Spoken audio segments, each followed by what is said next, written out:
अच्छा भाई, लास्ट हमने क्या डिस्कस कर लिए थे लास्ट क्लास में? नहीं, उसमें क्या कॉन्सेप्ट डिस्कस किया था, कुछ याद है? फरमाइए।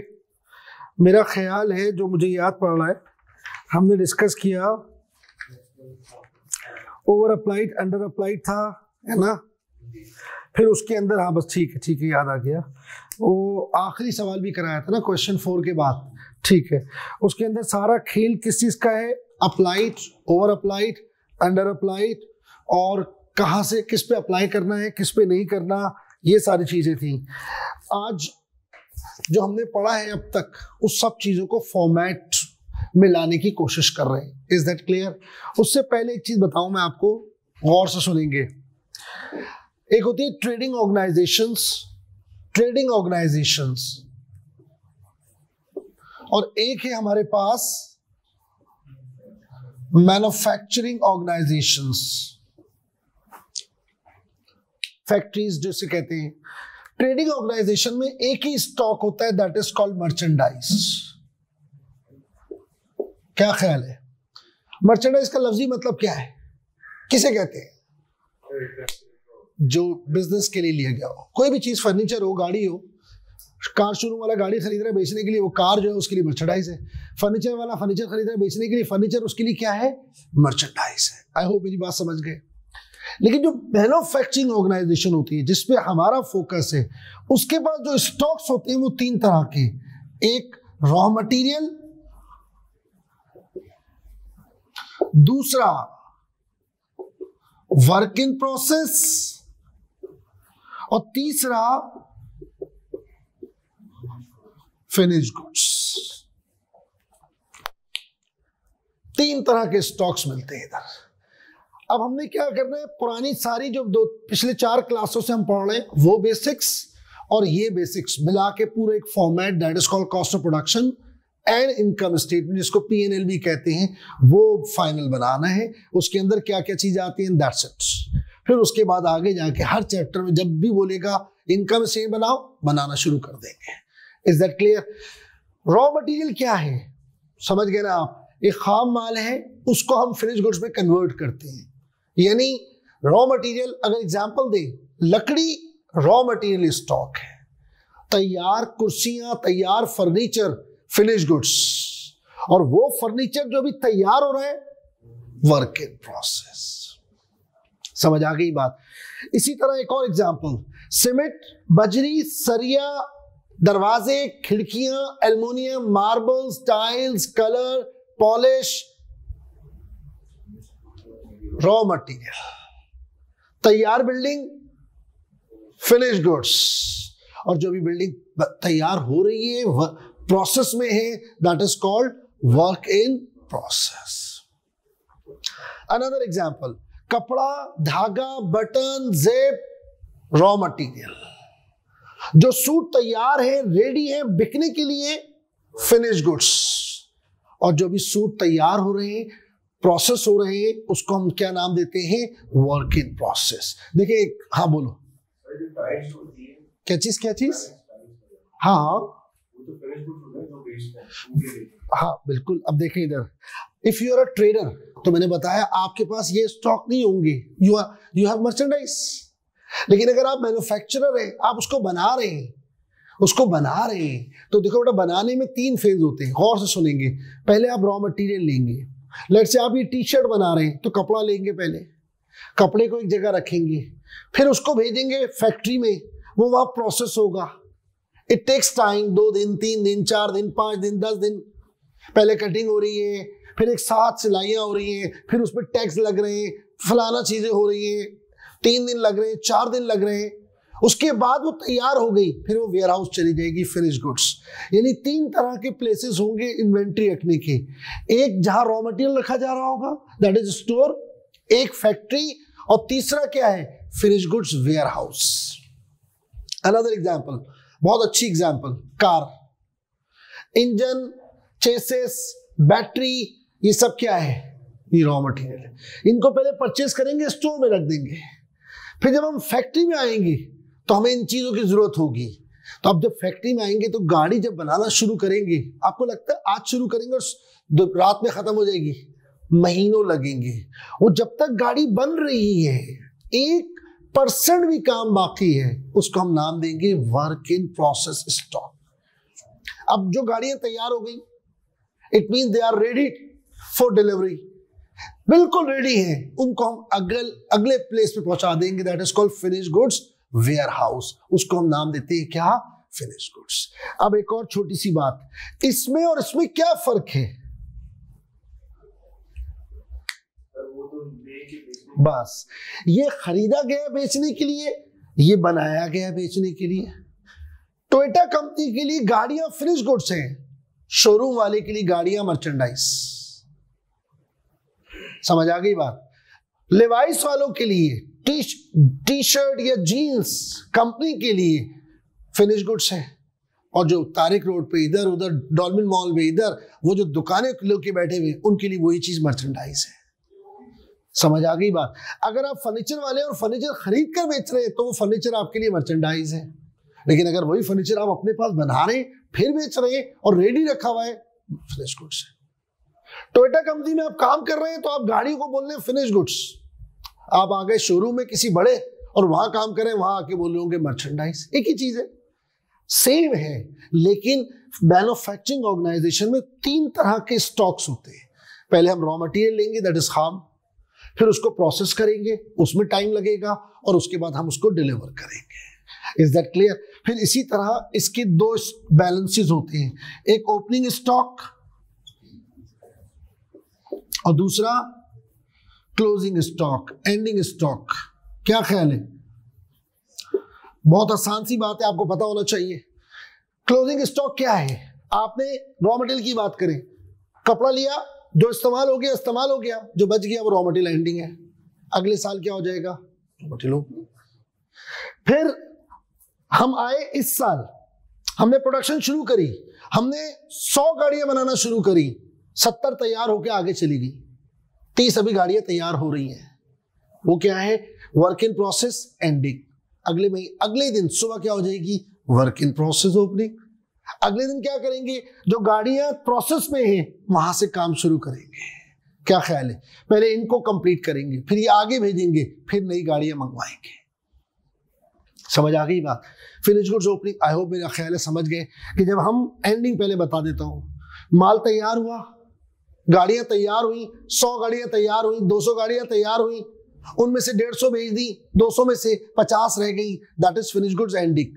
अगले दिन क्या हो जाएगी? Very early morning, finish goods opening. I hope मेरी बात समझ गए। अब ये सारे बेसिक्स हैं, इसको उतार लें।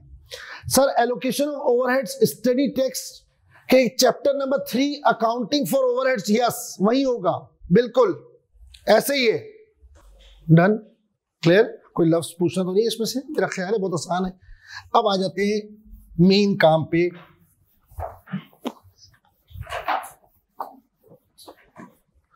सुनो बेटा, पहली चीज हम बनाने जा रहे हैं, that is statement of costs of goods manufactured. Statement of cost of goods manufactured, जिसको शॉर्ट में COGM कहते हैं, या हम इसको कह सकते हैं कॉस्ट ऑफ प्रोडक्शन। सही? मैन्युफैक्चरिंग ऑर्गेनाइजेशन में, यानी इनकम स्टेटमेंट से पहले जो चीजें हमने बनाई हैं उसको बनाने की जो कॉस्ट है वो हम निकालने जा रहे हैं। कॉस्ट ऑफ गुड्स मैन्युफैक्चर्ड, इसका स्टार्टिंग पॉइंट जो है वो है हमारे पास raw material opening. Raw material opening, सही? Raw material opening. प्रोडक्शन कहां से शुरू होगी? रॉ मटेरियल से हम स्टार्ट लेंगे, उसके बाद फिर हम इसमें प्लस करते हैं, ऐड करते हैं, that is purchases of raw material. Purchases of raw material. पहले हम मटेरियल, पहला एलिमेंट है मटेरियल, कि यार ये पड़ा हुआ था पहले से मटेरियल, ये मजीद खरीद लिया, इसको हम नाम क्या देते हैं? Raw material. फरमाइए। रॉ मटेरियल अवेलेबल जी फॉर यूज। फिर इसमें से आप माइनस कर देंगे raw material ending, raw material ending, raw material ending, तो आपके पास पोजीशन आ जाएगी कितना मटेरियल हमने कंज्यूम किया, that is called direct material consumed, direct material consumed, used.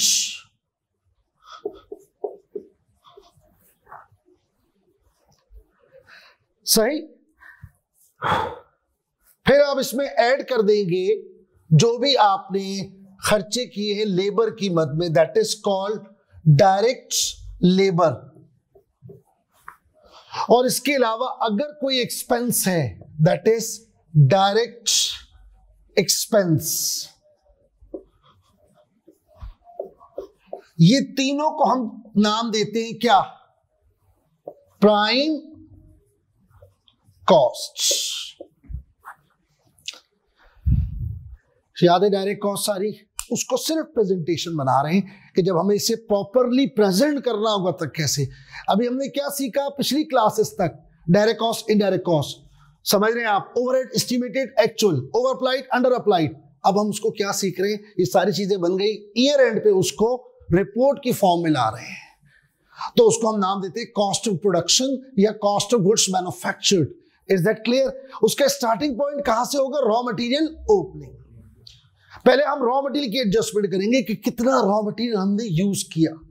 अब इसका बड़ा आसान, इधर आप स्टोर गए और आपने कहा यार पहले का स्टॉक कितना पड़ा था, उसने कहा लेट से 1000 केजी पड़ा था, प्लीज मेरी बात समझना, ठीक है।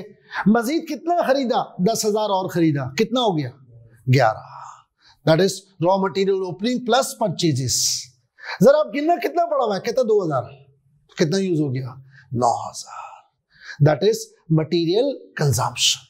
तो जो फैक्ट्री में हमने प्रोडक्शन की है उसमें मटेरियल कितना लगा वो मैक्सिमम फॉर्मेट में बता रहा हूं, ठीक। फिर उसके बाद डायरेक्ट लेबर और डायरेक्ट एक्सपेंस, इनको हम क्या नाम देते हैं, prime cost.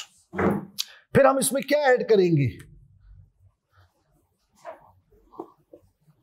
Factory overhead applied. अब जितनी चीजें पीछे सीखी हैं वो आ रही है।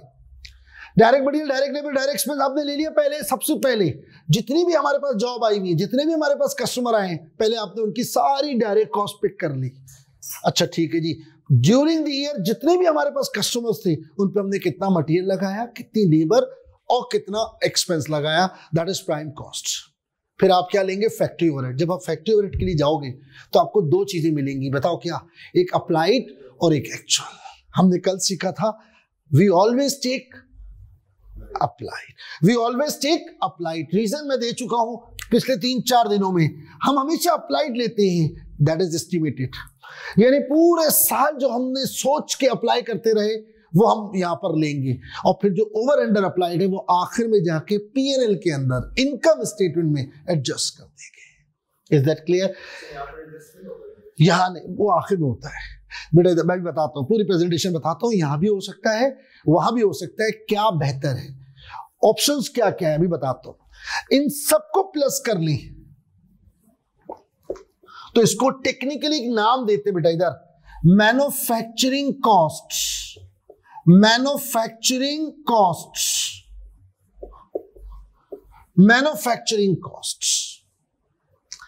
फिर हम इसमें प्लस करेंगे work in process opening, work in process opening. क्यों? इधर देखिए बेटा, इधर मैन्युफैक्चरिंग कॉस्ट क्या है, इस साल हमने जो खर्चा किया वो ये रहा, और ये बता रहा है पिछले साल जो हमने खर्चा किया, that is work in process opening. इन दोनों को फिर हम नाम दे देंगे क्या, टोटल वर्क इन प्रोसेस। सही। यानी मैन्युफैक्चरिंग कॉस्ट सिर्फ क्या बता रही है, इस साल का सारा खर्चा आपने बताया, पूरा अरेंज कर दिया, फिर आपने उठाया पुराना खर्चा और उसको भी ऐड कर दिया, और आखिर में आप माइनस कर देंगे क्या चीज, वर्क इन प्रोसेस, फरमाइए, एंडिंग। तो ये हमारे पास फाइनल आंसर आ जाएगा, that is called cost of goods manufactured, ये जिसको हम शॉर्ट में क्या कहेंगे यार, COGM।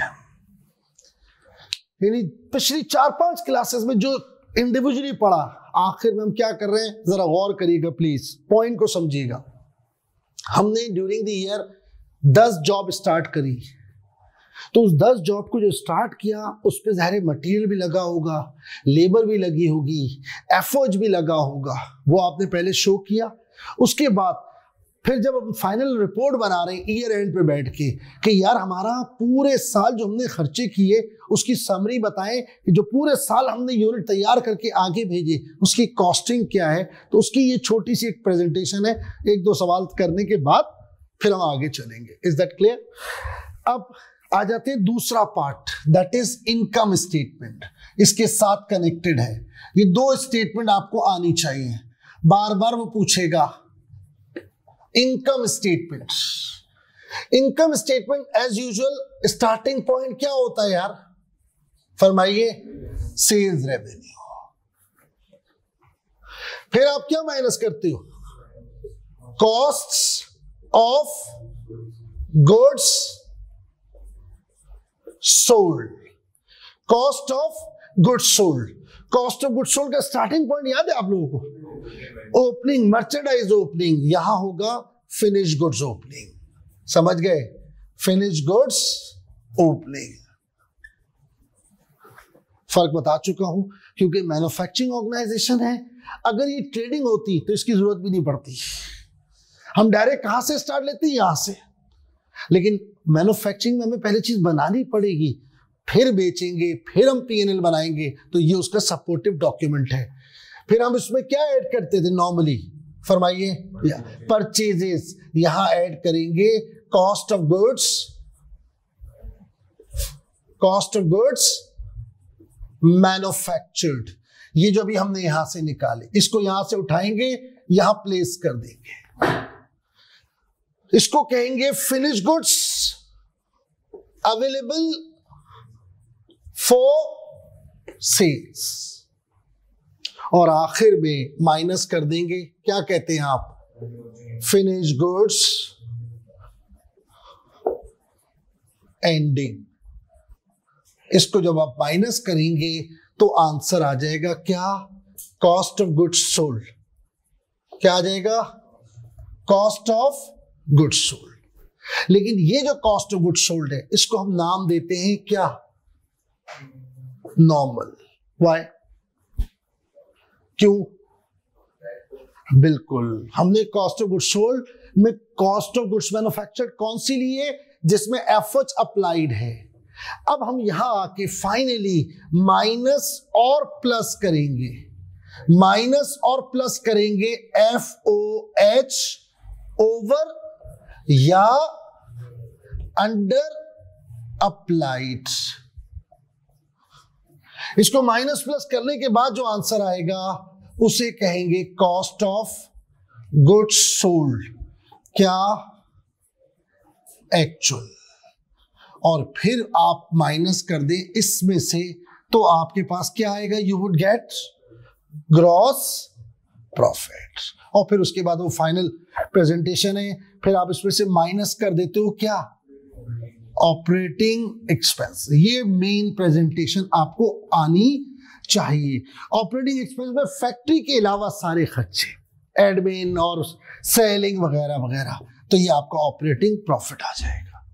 समझ आ गई बात, कॉपी कर लें। वैसे कॉपी करने की जरूरत नहीं है, आप जाइएगा पेज नंबर, ये पूरा फॉर्मेट मैंने बना के दिया हुआ है, शायद बिल्कुल बना के दिया हुआ है, देखना है यार, है हैंडआउट है, अभी नहीं है, अच्छा एक शेयरिंग कर लो यार, इधर आ जाओ यार।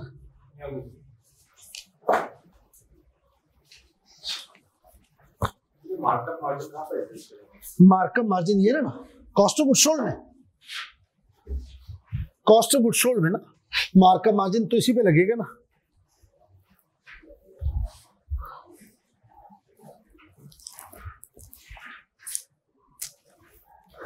ये बना हुआ फॉर्मेट नजर आ रहा है यार, पेज नंबर है 10, मिल गया, दैट्स इट। अच्छा भाई, अब आप क्वेश्चन नंबर 6 पे आए, जरा अब स्टार्ट लेते, थोड़ा सा बेसिक बना ले, बस बहुत है। क्वेश्चन नंबर 6 मिला आपको, टोटल मैन्युफैक्चरिंग कॉस्ट, मैंने उसके बराबर में तो लिखा है टीएमसी, देख रहे हो या नहीं। मैन्युफैक्चरिंग कॉस्ट यानी हमारे पास आ जाएगा टोटल मैन्युफैक्चरिंग कॉस्ट, मैंने इशारतन लिख दिया है कि ये सारी मैन्युफैक्चरिंग आ जाएगी, समझ गए। आगे जाके इसका एग्जैक्टली मतलब और पता चल जाएगा कि मैं कहना क्या चाह रहा हूं। बहरहाल अब देखिए क्वेश्चन नंबर 6 देखते हैं जरा, प्लीज प्रेजेंटेशन को थोड़ा सा जहन में लेके आते हैं। क्वेश्चन नंबर 6 आपके सामने, बोलो भाई। Illustration number 6 page 11।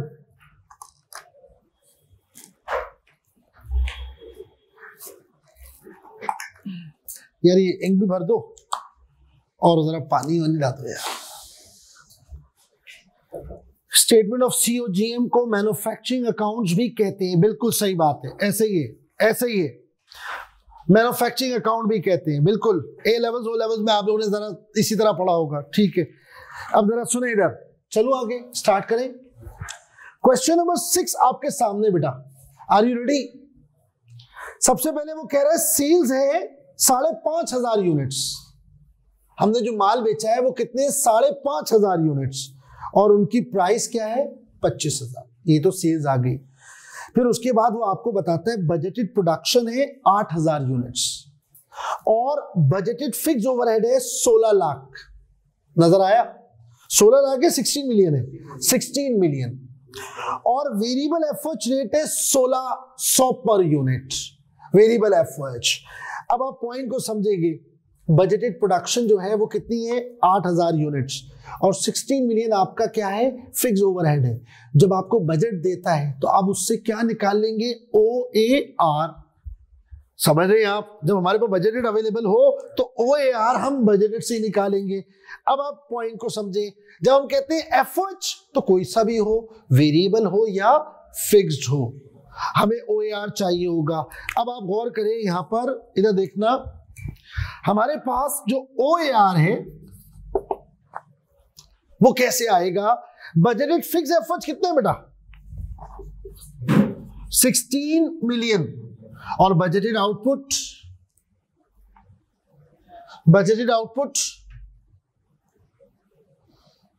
बराबर में तो दी हुई है, कितनी है 8,000 यूनिट्स, ठीक। ये आपका फिक्स वाला पार्ट हो गया, टोटल जो एफओएच है उसमें से बोल रहे फिक्स इतना है, और वो आपको दे रहा है वेरिएबल एफओएच कितना दे रहा है 1600, पक्का वाला। पहले इसको डिवाइड करना, 2000 आ रही है, चेक करना है ना, 2000 और ये 1600 तो कितना हो गया 3,600 पर यूनिट। कोई मसला, देखिए इधर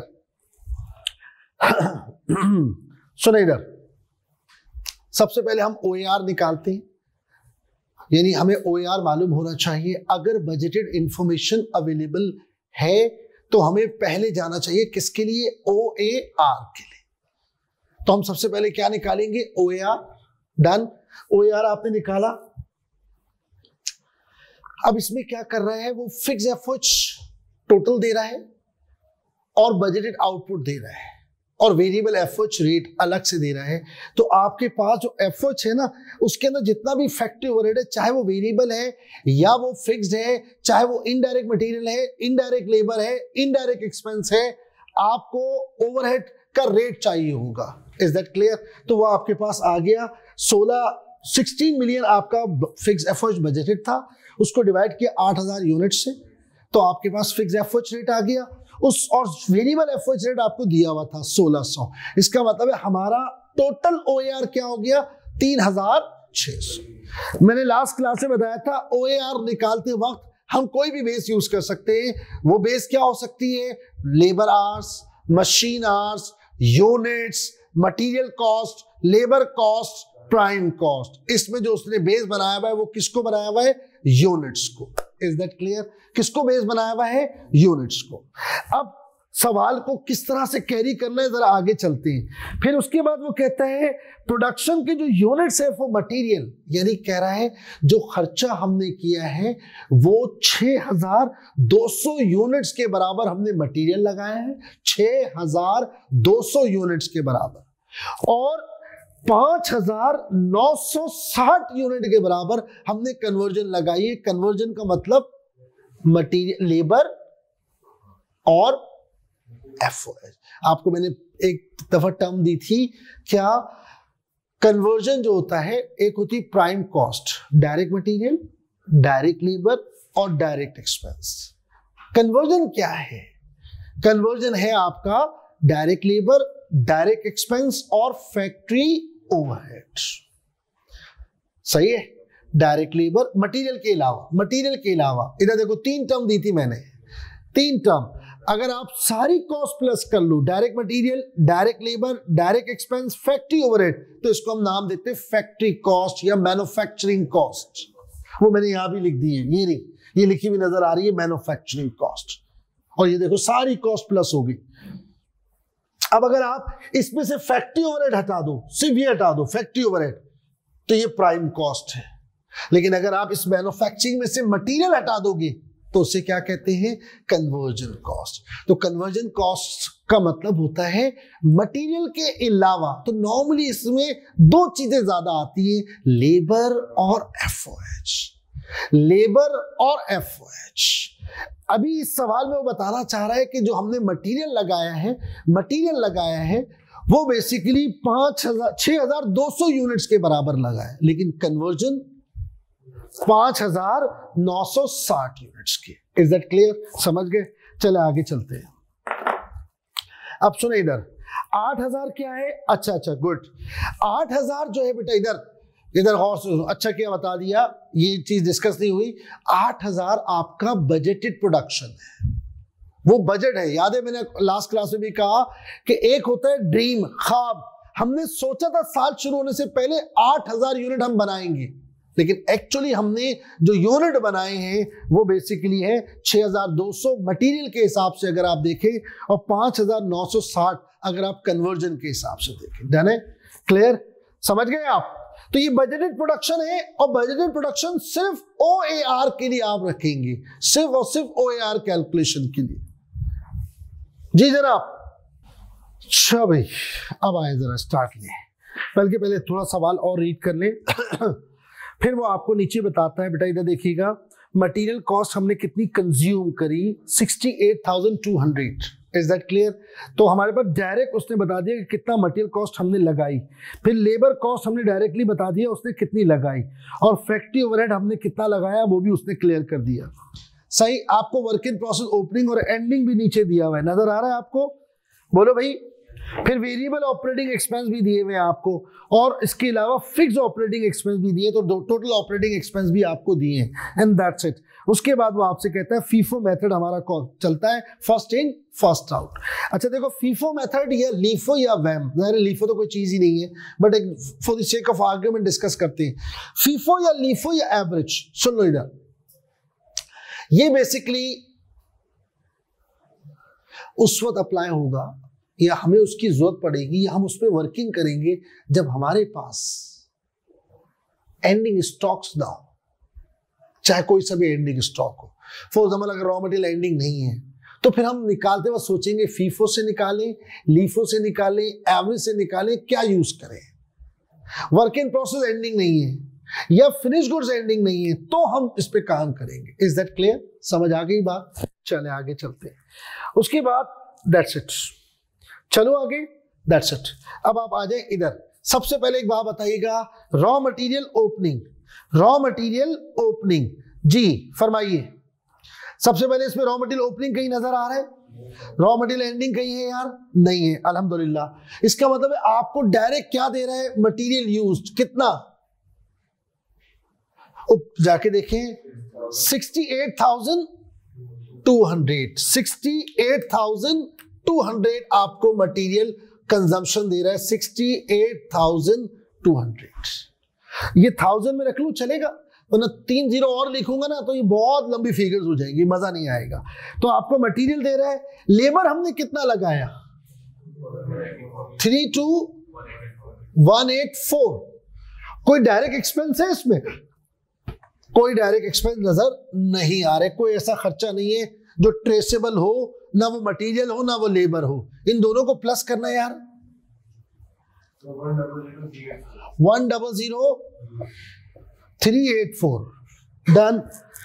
उसके बाद फैक्ट्री ओवरहेड, इधर देखो बेटा, इधर फैक्ट्री ओवरहेड ये जो दिया हुआ है, ये आपको जो दिया है ये कौन सा है? एक्चुअल, सही। और हम फॉर्मेट में क्या लेते हैं? FH applied. अप्लाइड के लिए आपको क्या करना पड़ेगा? वो यहां पर आना पड़ेगा। हमारे पास रेट कितना है यार? रेट कितना है? 3,600 और यूनिट्स पर यूनिट है। अब यूनिट आपको दिए हुए मटेरियल के अलग है और कन्वर्जन के अलग है। हम किसका रेट निकालें? एफओएच। तो आपने कौन सी यूनिट लेने होंगे? कन्वर्जन वाले। और कन्वर्जन वाले यूनिट कितने हैं? 5,960 मल्टीप्लाई करना 21,456 पक्का। ये 1000 में रखा है आपने? 1000 में रखा है। अब आप यहां आ जाएं और ये आ गया एफएच अप्लाइड 21,456 प्लस करो यार।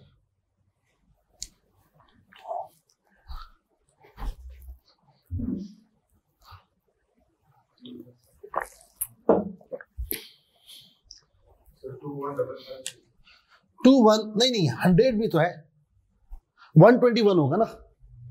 121 7 बल्कि 8 121,840 डन। अब और से सुने, वर्क इन प्रोसेस ओपनिंग कितना है फॉर्मेट में?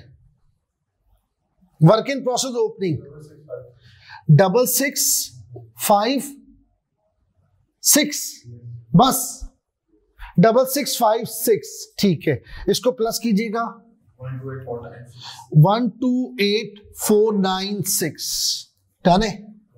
फिर ये बताओ finish work in process ending कितना है? 13120 माइनस करना इसको 117,376 बोला है ना, दैट इज COG है कि हमने इतना मटेरियल कंज्यूम किया, इतनी हमारी लेबर लगी, इतना हमारा एफओच आया। लेकिन याद रखना ये एफओच अप्लाइड है, ये एफओच अप्लाइड है। अब आप एक बात बताओ, हमारे पास एफओच अप्लाइड है 21,456 और एफओच एक्चुअल कितना जरा सवाल में देखना 27,536 27,536 यानी खर्चा बहुत ज्यादा है जितना हमने सोचा है। कितना ज्यादा है? 6080। आई थिंक ये अंडर अप्लाइड है, अंडर अप्लाइड, क्योंकि अप्लाई आप कितना कर रहे हो? कितना अप्लाई किया आपने? 21,000 और एक्चुअली वो निकला कितना है? 27,536। इट मींस आपने ओवर अप्लाई कर दिया, अंडर अप्लाई किया हुआ है, अप्लाई कम किया है ना। गलत तो नहीं कह रहा ना? सही है, ठीक। इसका मतलब यहां जो कॉस्ट पहुंची है वो कम है, यहां जो कॉस्ट पहुंची है वो बहुत कम है, जो एक्चुअली ज्यादा है। तो वहां जाके हमें इसको ऐड करना पड़ जाएगा। अब आ जाए, इसको यहां पर बना लेते हैं छोटी सी इनकम स्टेटमेंट।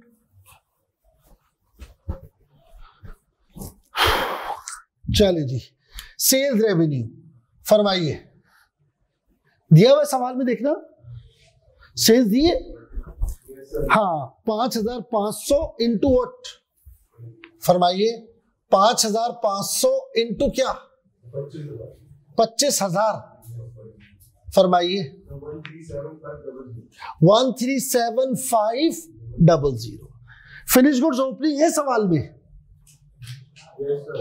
कितनी 10980 और कॉस्ट ऑफ गुड्स मैन्युफैक्चर्ड ये दी 115,376 प्लस करना 126,356 फिनिश गुड्स एंडिंग सवाल में कितनी दी हुई है 80 18,000 माइनस करना यार 108,356 अभी बताओ एफएच ओवर अप्लाइड है अंडर अप्लाइड है अंडर अप्लाइड है 6080 अब आप पॉइंट को समझेंगे 6080 ये हमारे पास एफएच अंडर अप्लाइड का मतलब है कि आपने इसको प्लस करना पड़ेगा क्योंकि जो आपने कॉस्ट ली है उसमें एफएच जो अप्लाइड लिया है वो एक्चुअल से बहुत कम है ऑलरेडी इसमें कम अमाउंट है तो इस वजह से हम इसको अंडर अप्लाइड को प्लस कर देंगे अंडर अप्लाइड डन क्लियर उसके बाद जो आंसर आएगा उसको प्लस करना है यार 114436 फरमाइए माइनस करें ग्रॉस प्रॉफिट आ जाएगा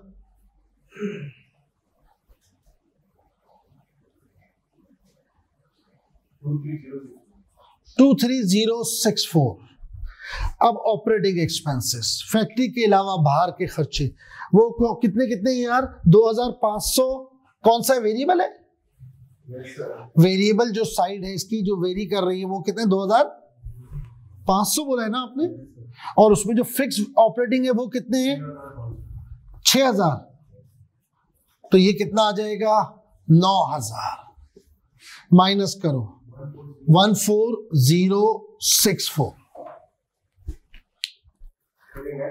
ये फाइनल आंसर आ जाएगा बिल्कुल नेट प्रॉफिट फाइनल P&L आ गया ठीक है कॉपी कर ले यार जरा जल्दी से